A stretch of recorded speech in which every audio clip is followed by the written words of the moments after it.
It did not. Until she came in, he had been alone since his shift started at 11 p.m. Chucky Purvis, the guy with a shift before his, had reported that it had been slow all night, which was strange, really, for August. Usually August nights brought an unbroken line of customers, smart-ass kids, say, out for midnight rides and dusty pickups, buying gas and beer, shedding waves of look-at-me bravado, slapping a fake ID down on the counter like the winning card in a blackjack game. Or truckers, craving a can of Red Bull and a flap of conversation. Or sometimes, it was deputies from the Raythoon County Sheriff's Department.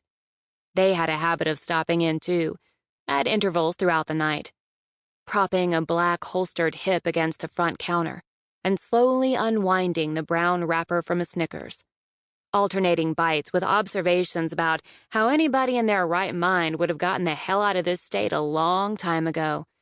No question about it. Once the last chunk of candy was chewed and swallowed, they would use the tip of their tongue to pry out the nut pieces from their back teeth. The Marathon was a natural gathering place. It was the only station in these parts open after 11 p.m., except for the Highway Haven up on the interstate. The Marathon was closer to Acker's Gap, the county seat.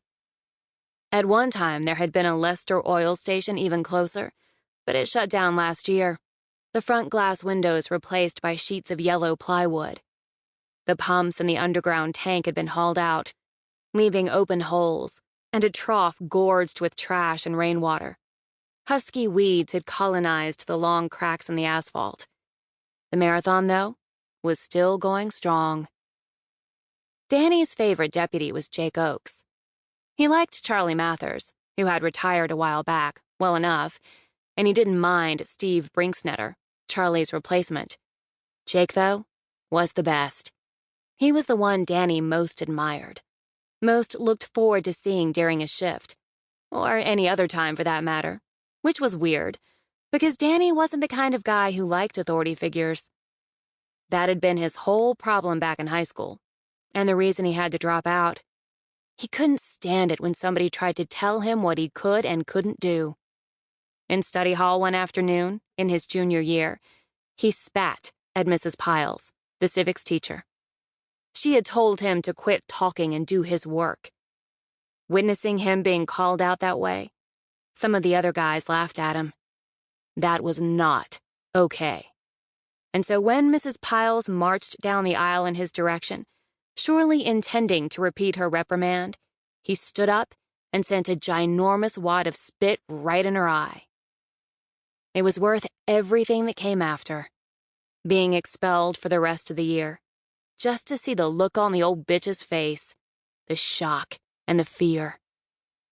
By the time the school year rolled around again, he was out on his own. To hell with her. To hell with all of them. Jake, though, he respected. He never made Jake pay for his Snickers. Yet so far tonight there'd been no sign of Jake. No sign of anybody. Just this woman. Danny didn't see a car outside, which meant that wherever she had come from, she had walked. It had been a strange summer.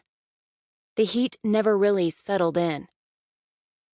Throughout June and July, and the first 2 weeks of August, the weather seemed to be in a sort of trance, a holding pattern, as if it was waiting for a secret signal to let loose and intensify, prompting a moist and insistent misery. That is what usually happened. Not even the cooler air in the mountain valleys was any match for the sudden descent of the wipeout heat of August.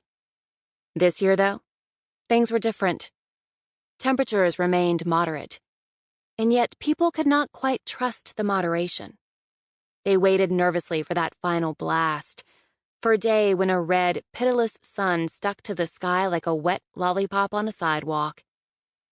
It was like expecting a call with bad news and listening always for the phone to ring. Danny looked toward the short hallway leading to the bathroom. He wondered how long he should give her. The station only had the one bathroom, and both women and men had to use it, before he fist-knocked on the door and muttered, "Hey," followed by, "You okay in there?"